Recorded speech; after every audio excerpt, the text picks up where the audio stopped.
Was prior in the military, and I am a registered nurse, and again, it took me a while a few years to decide to go with the procedure, but I am a registered nurse, and I felt very comfortable with researching Dr. Pusey's, how he goes about his surgeries and what have you, and being a nurse, that it really made me comfortable with all the research that I saw. 4 different physicians, and each one basically said I needed the same procedure, so I felt good about that.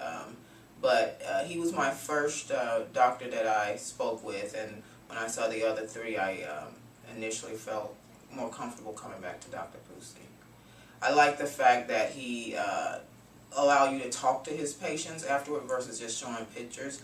So you were able to interact with his patients and talk to them and ask them how they felt about the procedure. So that really helped me minimize my decision and narrow it down to Dr. Talk to friends, and they've asked me the same question that I asked other people, and I would totally recommend him. The funny thing is, my realtor was helping us find a house, and we did find a house, and I knew she had some breast augmentation, but I never asked her about it.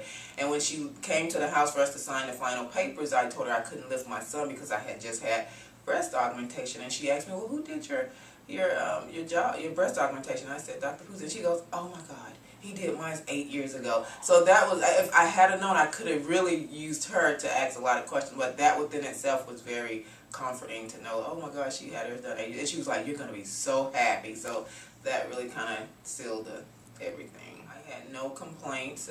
Any questions that I asked, he always was able to answer them. So I thought it went really, really well. I would definitely recommend Dr.